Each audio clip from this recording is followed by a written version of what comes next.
Irmãos, deixe-me dizer mais ou menos como nós vamos nos conduzir nessas 3 mensagens desta semana, e sobre esses 3 estudos sobre Jesus, o Filho do Homem.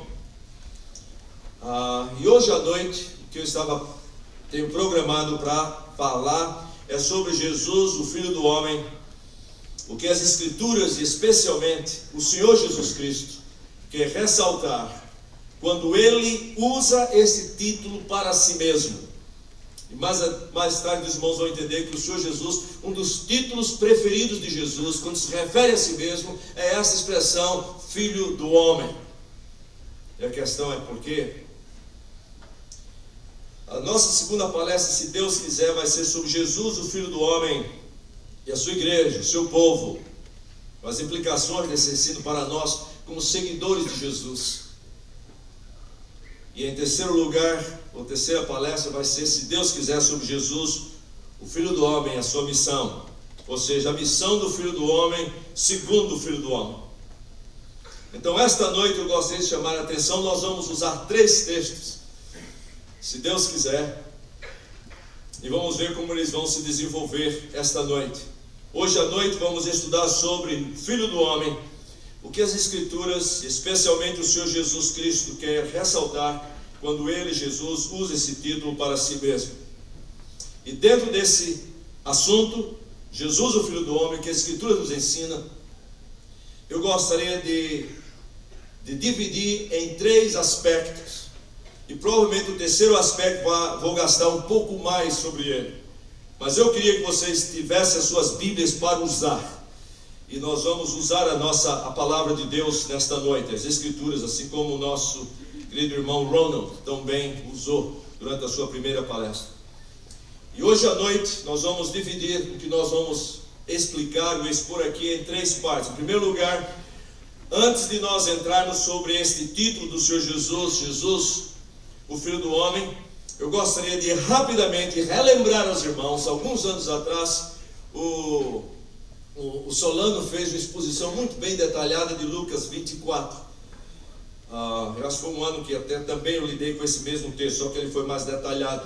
Eu gostaria a primeira parte é de ressaltar, de relembrar aos irmãos qual é o assunto principal de todas as Escrituras. O que é que as Escrituras realmente é sobre o quê? Aliás, não é nem sobre o quê, é sobre quem. Hoje vocês já ouviram falar, mas eu vou só lembrar da perspectiva também do próprio Jesus, quando ele nos diz sobre o que a Escritura é, sobre quem, qual é o assunto central e principal de todas as Escrituras. Eu digo isso porque quando nós lemos nas Escrituras, Jesus dizendo e afirmando estas coisas, esses ensinos do Senhor vão nos forçar, sem dúvida nenhuma, a todas as vezes que abrimos a palavra inspirada, inerrante, infalível, suficiente e eficiente de Deus, a nos lembrar, nós precisamos desses óculos do Senhor Jesus. E se ele diz a Escritura sobre isso, todas as vezes que vamos estudar as Escrituras Sagradas, precisamos ter esses óculos de Jesus.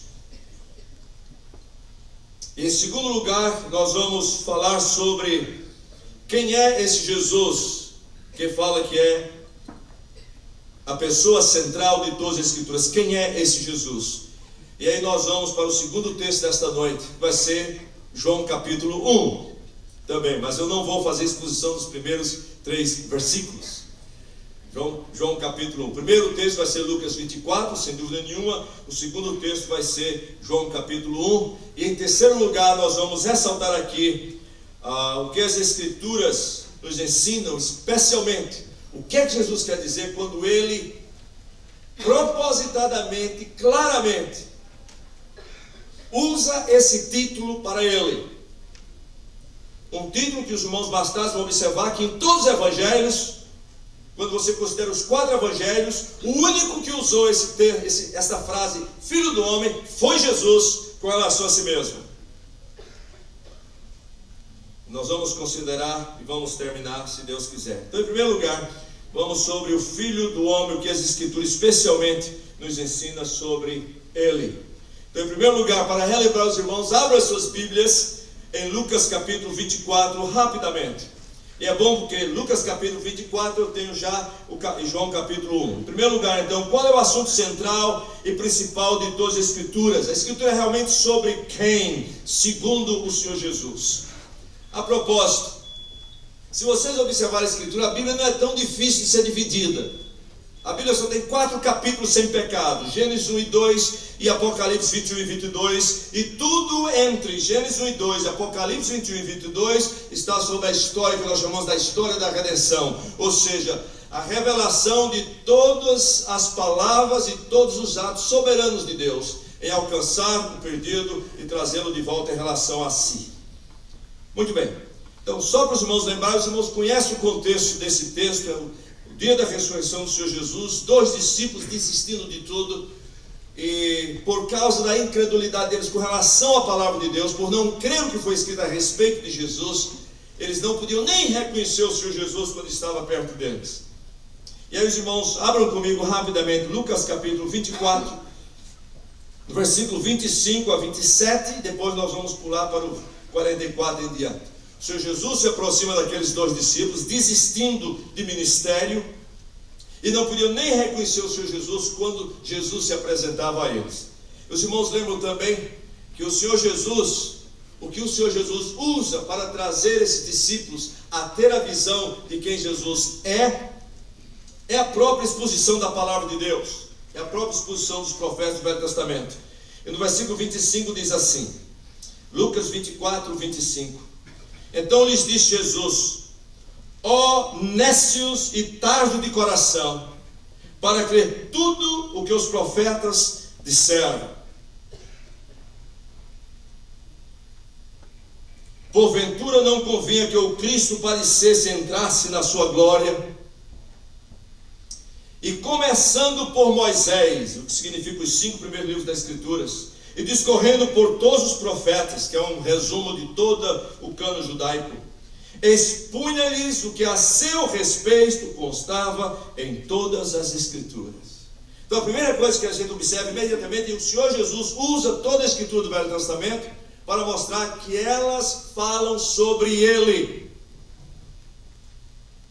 Mas, quando você chega em Lucas 24, 44, e o Senhor Jesus agora está reunido com um grupo de discípulos, no final daquele dia, o Senhor Jesus diz agora que aqueles já voltaram também, porque viram e tiveram a experiência com o Senhor Jesus e voltaram para onde os outros estavam, e agora todos reunidos lá em Jerusalém, no lugar onde eles estavam, inclusive com medo dos judeus. A Bíblia diz o seguinte, Lucas 24, 44 a 49. Vou terminar rapidamente, esse vai ser o meu primeiro ponto. O que é que as Escrituras a respeito de quem? Toda a Escritura Sagrada.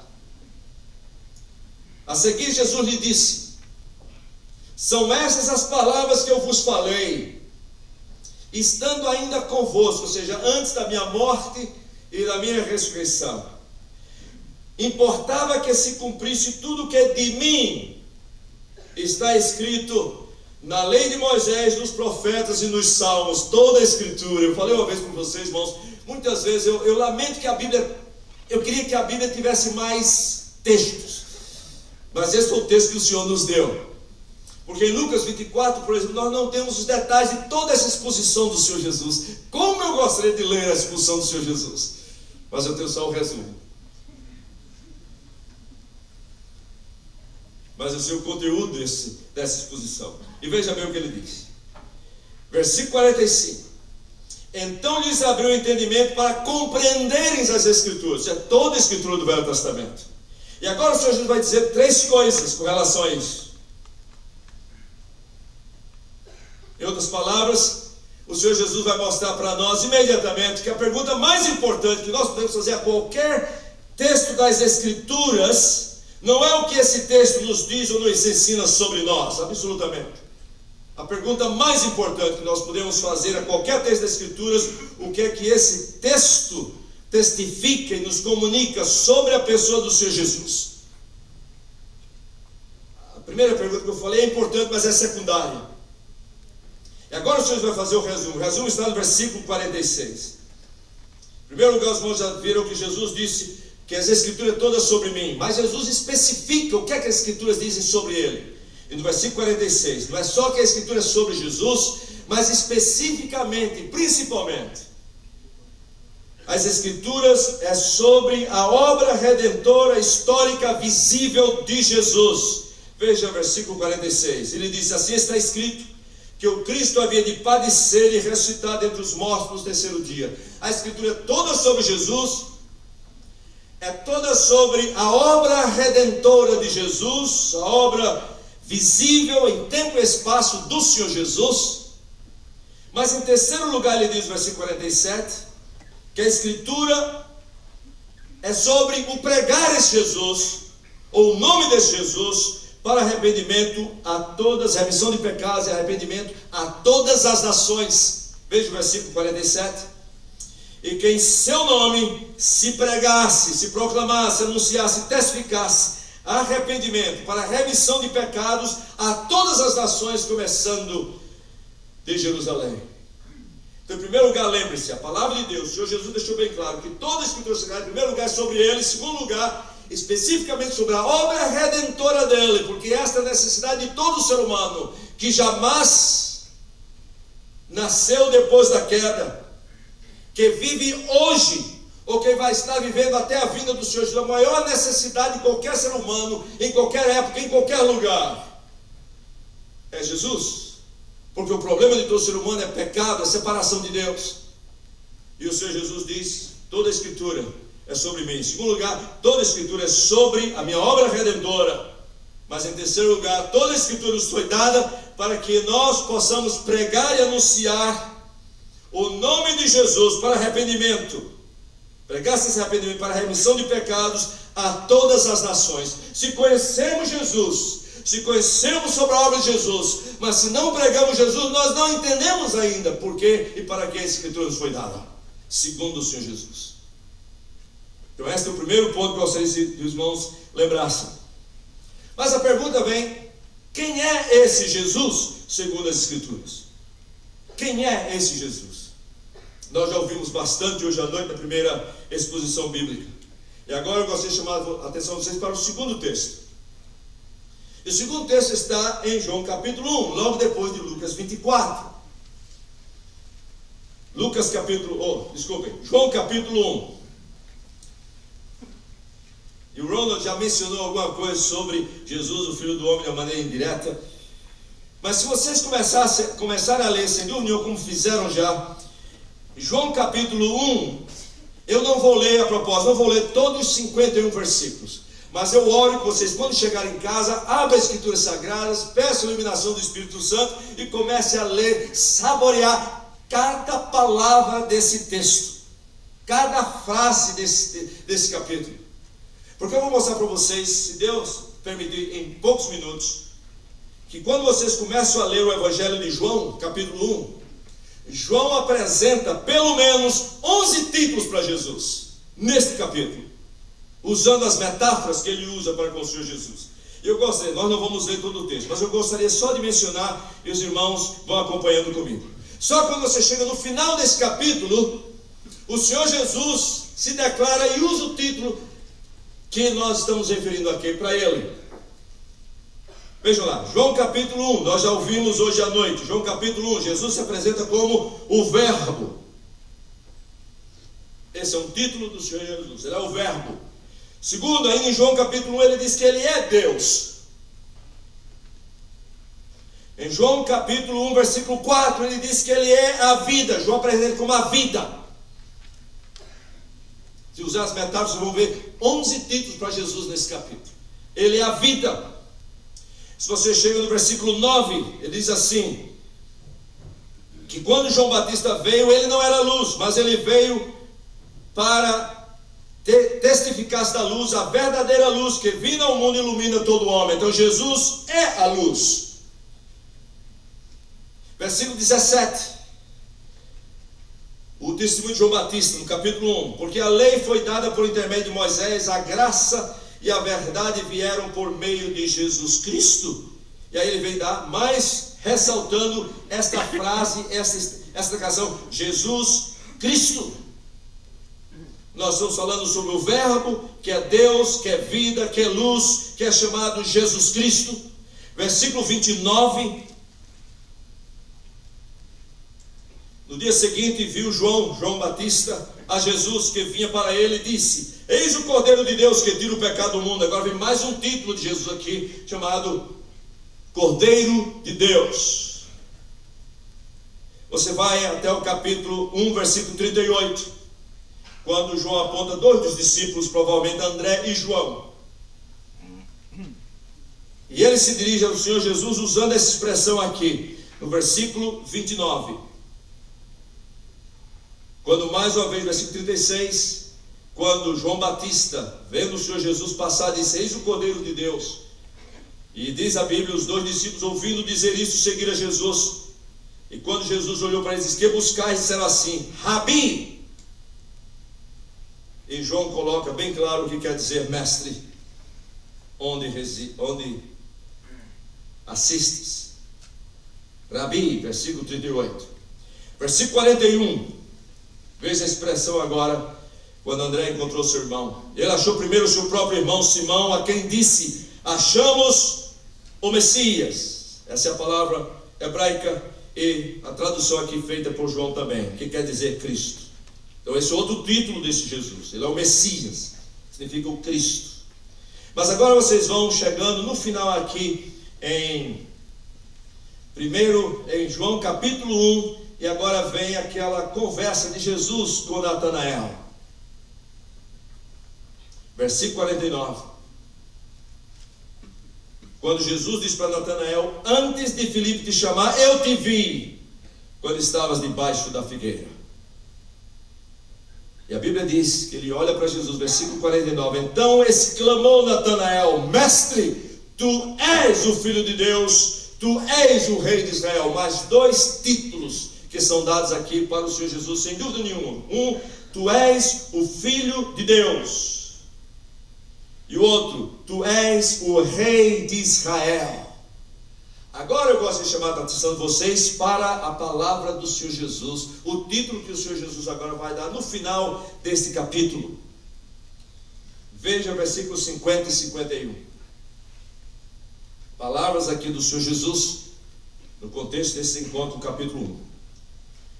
Ao que Jesus lhes respondeu: por que te disse que te vi debaixo da figueira? Crês? Crês o quê? Que eu sou o Filho de Deus, que eu sou o Rei de Israel? Esse é o contexto aqui. Aí eles fazem assim: pois maiores coisas do que estas verás. Por favor, irmãos, preste atenção nos detalhes aqui. Está falando sobre coisas que você vai ver. Verás. Isso é muito decisivo aqui nessa questão do Filho do Homem. Maiores do que essas verás. E acrescentou o versículo 51. Agora vem a palavra do Senhor Jesus, dando esse título, ou usando esse título que já está também mencionado no Velho Testamento. Em verdade vos digo. Veja mais uma vez o verbo ver. Vos digo que vereis o céu aberto e os anjos de Deus subindo e descendo sobre o Filho do Homem.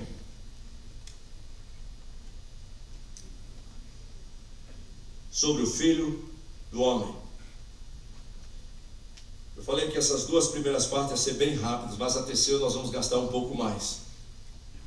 Agora o Senhor Jesus usou a expressão que é a primeira vez, inclusive, que aparece no Evangelho de João. E é uma expressão, uma frase que ele usa para si mesmo. Filho do Homem. Ele depois vai usar... Dá para me ouvir lá atrás? Ele depois vai usar esta frase quando conversa com Nicodemos. No capítulo 3, versículos 13 e 14. Quando ele diz assim: ora, ninguém subiu ao céu senão aquele que de lá desceu, a saber, o Filho do Homem. E do modo porque Moisés levantou a serpente no deserto, assim importa que o Filho do Homem seja levantado, para que todo que nele crê tenha a vida eterna. Mais uma vez o Senhor Jesus usa a expressão Filho do Homem com relação a ele. E no mesmo contexto, quando Moisés levantou a serpente do deserto, e todos que estavam contaminados pelo veneno, que vocês sabem o contexto lá, olhando para aquela serpente, seriam curados.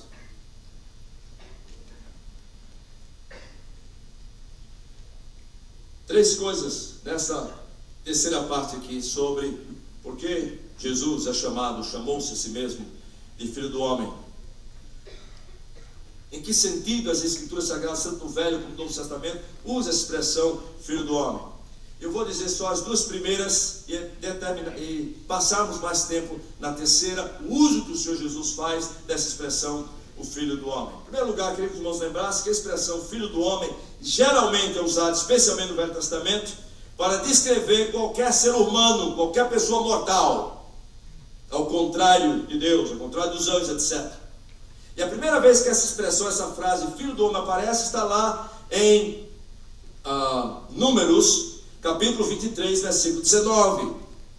É quando nós somos chamados de filhos de Adão. A expressão Filho do Homem vem da expressão hebraica Filho de Adão.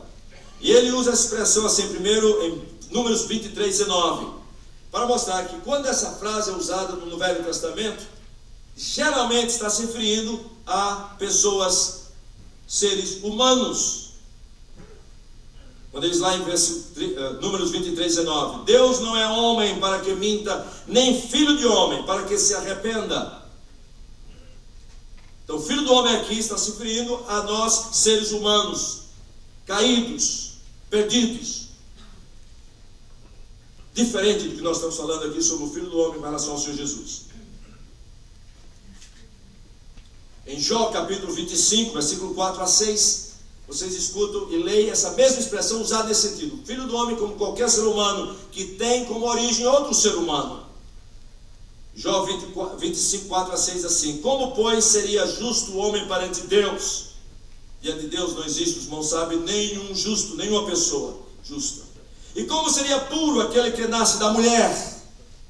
Diante de Deus não existe nenhum puro, imaculado, sem pecado. Ele diz assim: eis que até a lua não tem brilho e as estrelas não são puras aos teus olhos, quanto menos o homem, que é gussano. Só, a propósito, essa questão de gussano é só um verme que causa um tipo de decomposição. E o filho do homem, que é verme, que é um tipo de larva, inseto. O filho do homem aqui no sentido de seres humanos, em geral. Só para não saber, a Bíblia usa a expressão filho do homem para mostrar alguém que é gerado de outro ser humano. E sempre ressaltando o fato da nossa pecaminosidade. Mas, quando vocês estudam a expressão do Velho Testamento, vocês vão encontrar o segundo uso dessa expressão filho do homem de uma maneira espetacular no livro de Ezequiel. Filho do homem como título dado ao profeta Ezequiel devido ao seu ministério profético. Aliás, o livro de Ezequiel é o único dos profetas que recebe esse título do Senhor. E eu contei mais de 85 referências no livro de Ezequiel, chamando Ezequiel sobre o Filho do Homem. Sobre o Filho do Homem. E se vocês abram lá Ezequiel rapidamente. O livro de Ezequiel. E vocês vão perceber que Deus começa a usar com relação ao profeta a expressão Filho do Homem de uma maneira específica com relação a ele. Por exemplo, Ezequiel capítulo 2, versículo 1, onde a primeira expressão Filho do Homem aparece. Esta voz me disse: Filho do homem, põe-te em pé e falarei contigo.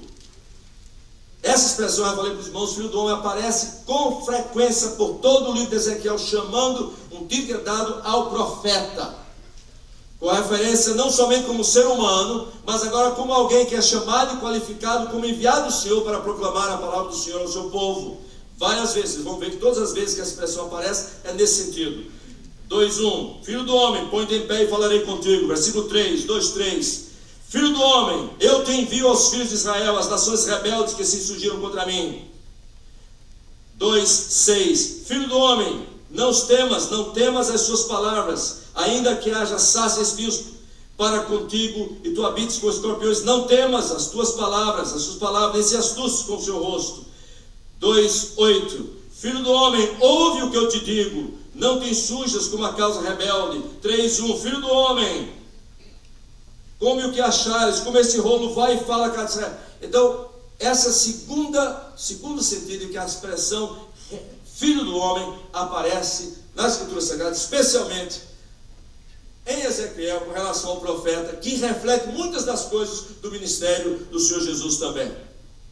Mas agora eu queria chamar a atenção de vocês para como o Senhor Jesus usa essa expressão, filho do homem, nos evangelhos. Esse é o título que é usado especificamente por Jesus Cristo quando se referia a si mesmo. Sem dúvida nenhuma, os irmãos têm que entender, e já perceberam, que Jesus sabia que ele era o Filho de Deus.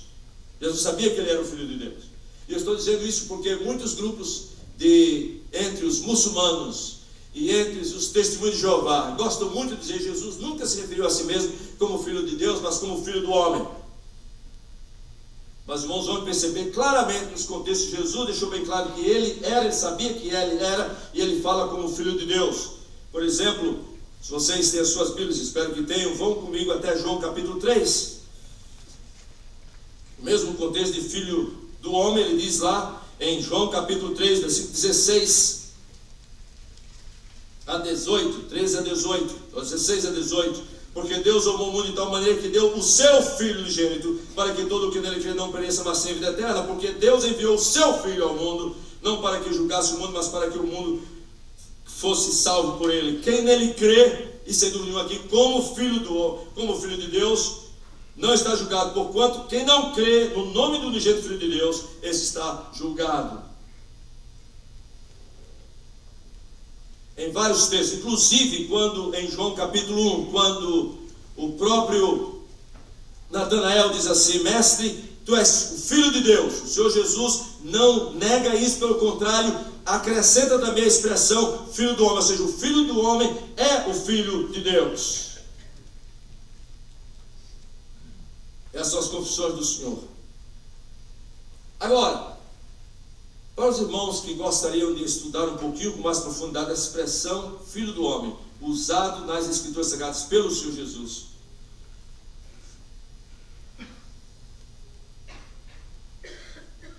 essa expressão eu contei, essa expressão Filho do homem aparece aproximadamente 85 vezes nos 4 evangelhos. 85 vezes nos 4 evangelhos. 32 vezes no evangelho, você vai tomar nota disso, eu posso dar os textos. 32 vezes no evangelho de Mateus, 15 vezes no evangelho de Marcos, 26 vezes no evangelho de Lucas e 12 vezes no evangelho de João. Em Mateus, Marcos e Lucas, todas as vezes que essa expressão é usada somente por Jesus, e Jesus se referindo a si mesmo. E quando você chega no evangelho de João, as únicas 2 vezes que essa frase é usada, que não sai da boca do Senhor Jesus, é da boca daqueles que estão criticando o Senhor Jesus, que descreem da palavra do Senhor Jesus, e perguntam a Jesus: o que é que quer dizer que tu és sobre o Filho do homem? Quem é esse Filho do homem? E fora dos evangelhos, essa expressão aparece somente em Atos, uma vez em Atos, uma vez em Hebreus e 2 vezes em Apocalipse. Nem nas epístolas você vai encontrar essa expressão. O que eu estou chamando a atenção é que existe alguma coisa especial que leva o Senhor Jesus a usar com tanta frequência esse título, o Filho do homem, com relação a si mesmo. Então lembre-se bem, essa é a frase favorita de Jesus para descrever a si mesmo. E é nesses termos que o Senhor Jesus faz a ligação direta entre ele e a humanidade dele. Mas ele vai muito além do que isso, quando ele usa a expressão o Filho do homem. Querem ver? João capítulo 1, versículo 51. Vamos começar aqui a ver quando o Senhor Jesus usa essa expressão Filho do homem, sendo que aponta para a sua humanidade e a sua encarnação, mas vai além disso, ele quer ensinar alguma coisa mais. Em João 1,51 ele diz assim: em verdade vos digo, dizendo para Natanael, que vereis o céu aberto e os anjos do Senhor subindo e descendo sobre o Filho do homem. Irmãos, onde é que essa expressão anjos subindo e descendo, subindo não é descendo e subindo não, é subindo e descendo aparece? Jesus está citando aqui algo que está em Gênesis capítulo 28. Abram comigo a palavra de Deus. Vocês vão descobrir alguma coisa que o Senhor Jesus está se referindo, que é simplesmente maravilhoso. E nós temos que ver isso em câmera lenta, saboreando isso aqui. Como o meu querido colega Ronald fez hoje à noite em João capítulo 1. Conservem o texto de João 1,51 aberto, porque sem dúvida nenhuma, em verdade, que vereis o céu aberto e os anjos de Deus subindo e descendo sobre o Filho do Homem. Agora, venham comigo até Gênesis capítulo 28. Gênesis capítulo 28 é o paralelo desse texto, que foi quando Jacó estava fugindo e teve aquela visão. Quando ele chegou em certo lugar para passar a noite, o sol já estava posto, fez um travesseiro de pedra e deitou-se ali para dormir, sem ter a mínima ideia do que ia acontecer com a vida dele, nem tinha consciência da presença do Senhor também.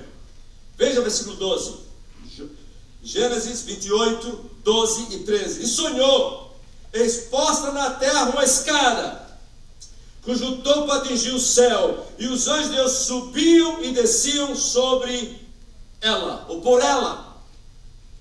Perto dele estava o Senhor e lhe disse: eu sou o Senhor, Deus de Abraão, teu pai, e Deus de Isaque. A terra em que estás deitado, eu te darei a ti e a tua descendência. Os irmãos sabem que quando Jacó se levantou disso, ele disse: esse é um lugar tremendo. Colocou o nome Betel. Esta é a casa de Deus. Agora veja que aqui diz assim: os anjos dos céus subiam e desciam por ela, pela escada. Volta para João 1,51. A figura aqui é de uma escada.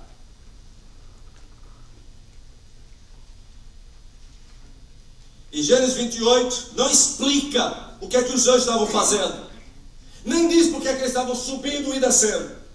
Mas agora o Senhor Jesus vem e diz assim: vereis o céu aberto e os anjos de Deus subindo e descendo sobre quem? Sobre o Filho do Homem.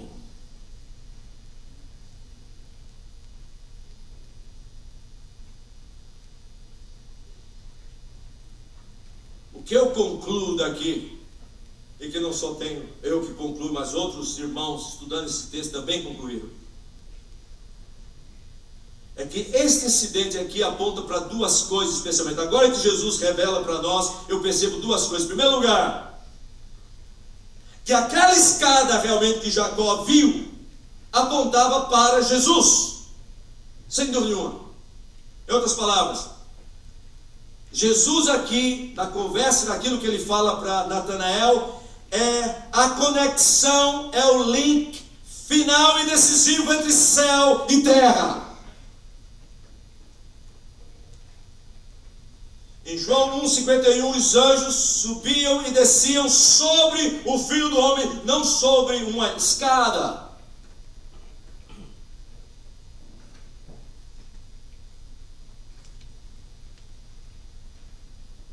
A Bíblia diz que Jacó chamou aquele lugar Betel, quer dizer casa de Deus. E que sem dúvida nenhuma que nós vemos aqui, sem dúvida nenhuma, é que Jesus agora é o lugar onde nós nos encontramos com o Senhor. Jesus, esse novo Betel, ele é o lugar onde Deus está presente. O céu é aberto, o Senhor Jesus aparece, de agora em diante, Jesus é o lugar escolhido por Deus, onde Deus se manifesta mais claramente entre nós. E de uma maneira visível.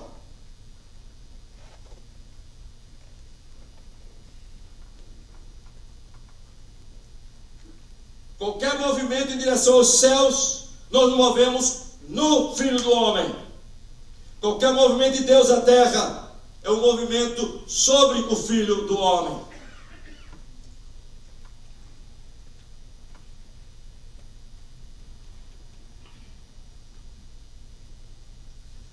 Agora, o ponto do Senhor Jesus aqui é a ênfase na questão de que Deus se tornou visível. Então a expressão Filho do Homem não é somente para mostrar a encarnação dele, mas que Deus se tornou visível. palpável. Esta é a ênfase que o Senhor Jesus vai dar quando usa também Daniel capítulo 7.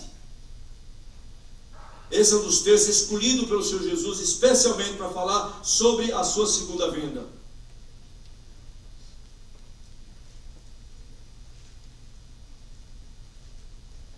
E eu queria chamar a atenção de vocês agora para dois textos a mais. Espero que pela graça do Senhor e pela direção do Espírito Santo possa mostrar para vocês uma das expressões mais profundas da manifestação da glória de Deus. Daniel capítulo 7. Vamos lá, Daniel capítulo 7. Não se incomoda, eu não vou entrar aqui sobre pré-milenismo, milenismo, etc. Absolutamente. Mas esse texto é usado por Senhor Jesus quando fala sobre a sua vinda também. Em Daniel no capítulo 7, se você prestar atenção, a ênfase de Daniel é naquilo que ele estava vendo, naquilo que ele estava vendo. Em Daniel capítulo 7, versículo 2. Eu estava olhando durante a visão da noite.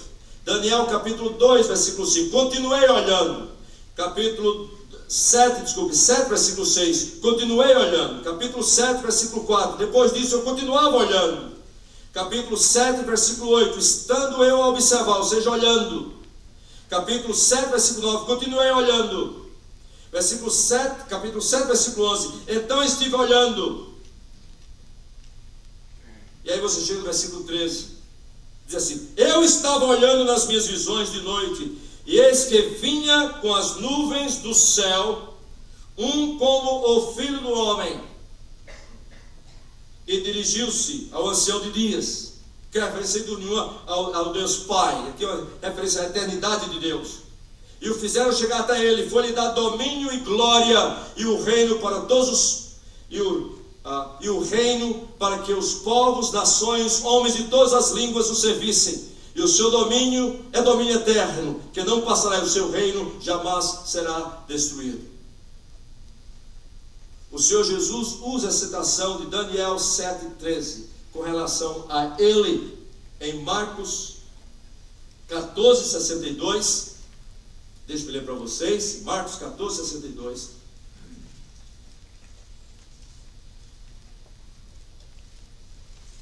E veja mais uma vez a ênfase do ver. Jesus respondeu: eu sou, e vereis o Filho do Homem assentado à direita do Todo-Poderoso, vindo com as nuvens do céu. Isso é uma referência, sem dúvida nenhuma, a Daniel capítulo 7, 13. Em Lucas capítulo 21, versículo 27, o Senhor Jesus, no texto paralelo, usa e faz a mesma expressão. Lucas 21, 27.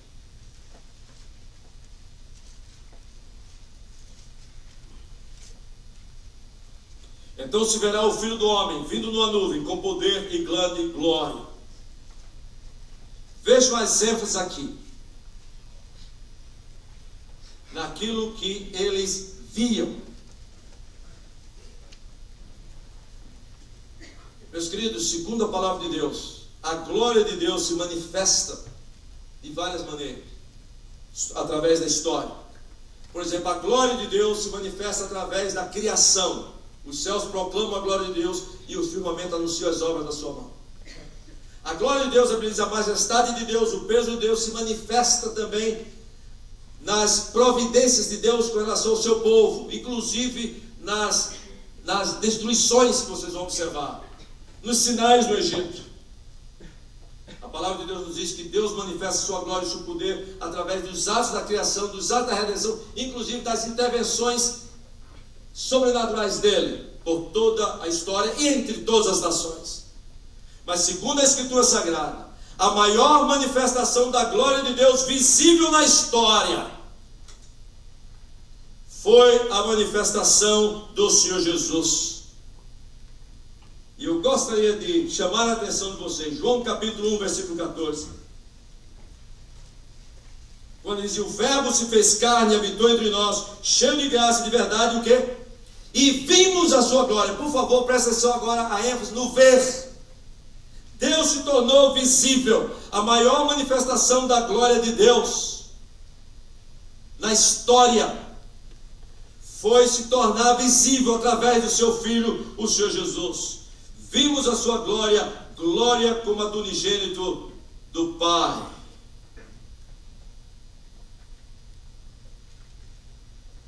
Então, quando o Senhor Jesus fala sobre Ele como Filho do Homem, uma das ênfases, se não for a principal ênfase, é para que nós entendamos que ao vir a este mundo e a sua encarnação, é tanto o aspecto Deus conosco, como agora Deus se tornou visível e palpável.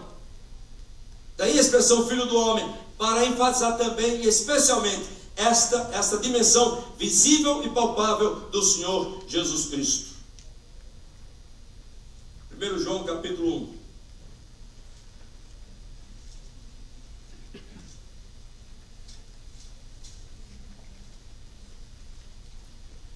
1 João capítulo 1, o apóstolo João diz assim, 1 João 1, e ele quer enfatizar mais ainda essa dimensão da encarnação. Da encarnação, da ênfase nessa manifestação do Senhor Jesus como Filho do Homem, ou seja, o Deus se tornou visível e palpável. O que era desde o princípio, o que temos ouvido, e aqui a ideia, esse Deus se tornou visível e nós ouvimos a voz de Deus através da pessoa do Senhor Jesus, que é um Deus encarnado. O que temos visto com os nossos próprios olhos, nós vimos. O que contemplamos, o que observamos, não somente isso, e as nossas mãos apalparam. Então, quando a Bíblia fala e quando o Senhor Jesus chama a atenção para o título Filho do Homem, ele está se referindo sem dúvida não somente à sua encarnação, mas para ressaltar que esse Deus se tornou visível e palpável como um de nós. Veja mais o que ele diz. Com respeito ao verbo da vida, e a vida se manifestou. Aquilo que foi anunciado e foi visto em visões no Velho Testamento se torna realidade palpável na pessoa do Senhor Jesus. O verbo se fez carne. E a expressão Filho do Homem, especialmente para enfatizar essa dimensão visível e palpável do Senhor Jesus. E diz mais aqui: e a vida se manifestou e nós a temos visto, e dela damos testemunho, e vos anunciamos a vida eterna, a qual estava com o Pai, e nos foi manifestada de maneira visível e palpável. E esse Jesus prometeu estar conosco todos os dias, até a consumação dos séculos. Oh, meus queridos, deixe-me dizer uma coisa. Estava conversando com algumas pessoas, umas pessoas mais que gostam muito de querer ver revelações, e disse assim para mim: pastor, por que é que, por exemplo, Estevão, por exemplo, antes de morrer, a Bíblia diz que ele viu o Senhor Jesus assentado, o Filho do Homem assentado à direita de Deus Pai. João teve aquelas visões lá de Apocalipse. E mesmo no Velho Testamento nós vimos muitas revelações desse povo, de Abraão e outros. Então por que isso não acontece conosco? Bom, eu simplesmente disse para ele o seguinte: não acontece porque você não é Abraão, você não é Isaac, você não é Jacó, você não é Estevão, você não é João. Porque essa manifestação foi dada a todas. Mas se Deus quisesse agora, meus queridos, se o Senhor quisesse, e Ele pudesse abrir os seus olhos, você o veria. Mas um dia a Bíblia diz que com a vinda do Senhor nós vamos ver claramente. Ele diz que o Filho do Homem vai vir, todo olho verá.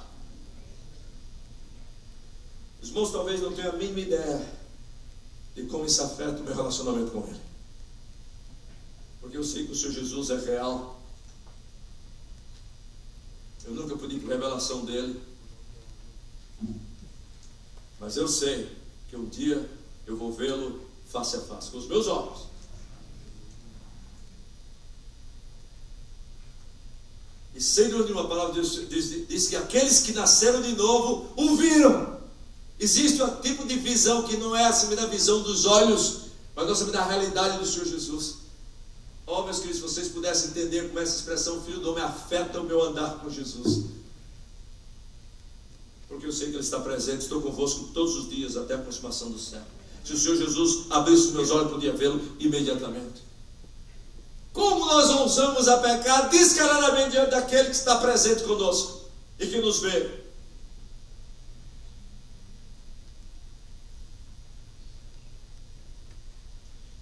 converso com as pessoas e quero compartilhar sobre a fé no Senhor Jesus, sabe qual é a minha oração? A minha oração é que o Espírito Santo venha e abra os olhos para que eles possam ver o que de outra forma eles não poderiam nunca ver. O Senhor Jesus é real. A minha oração para nós nesses dias que aqui estamos é que ao mesmo tempo que lembramos que Jesus é o Filho de Deus, Ele é o Filho de Deus encarnado, e essa expressão, quando Ele diz o Filho do Homem, Ele está se referindo não somente como Deus que se tornou carne, se tornou homem, mas Ele está dizendo: eu me tornei visível, eu me tornei palpável. Então, quando vamos pensar sobre a questão do Filho de Deus, o Filho do Homem é o Filho de Deus que se tornou visível e palpável. Isso é, nós ouvimos, nós vimos, nós tocamos, nós contemplamos.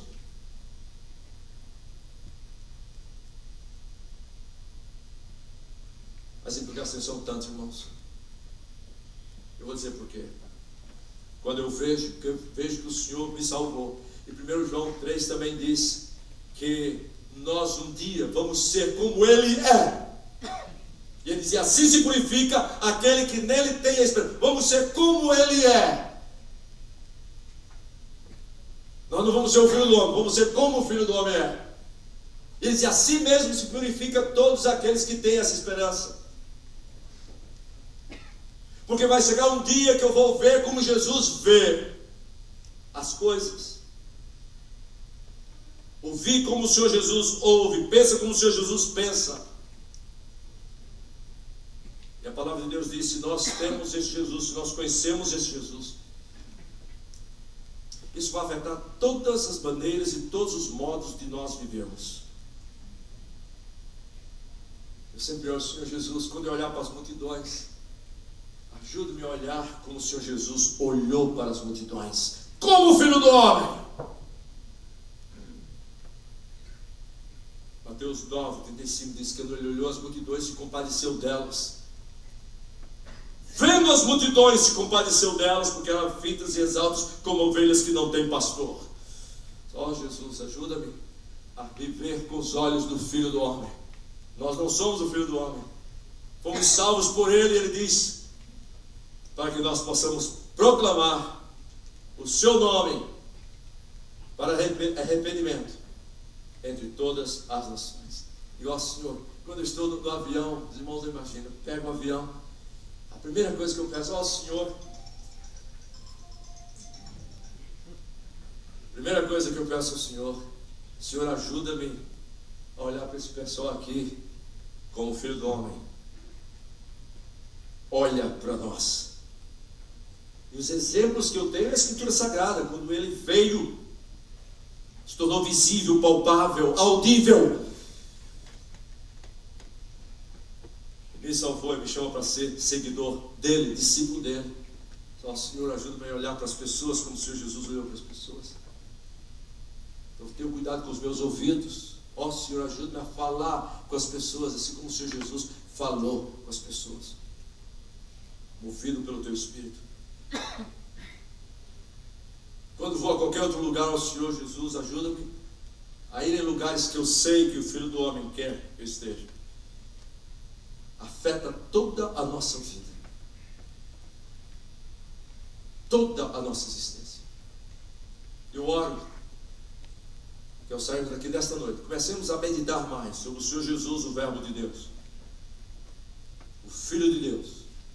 E quando nós somos o Filho de Deus encarnado, o Senhor Jesus propositadamente sempre se dirige a si mesmo como Filho do Homem, ou seja, o Filho de Deus que se tornou visível, palpável, sem pecado, para que nós aprendamos, ao sermos salvos por Ele, a vivermos, a olharmos, a pensarmos, a agirmos como o Filho do Homem. Oremos.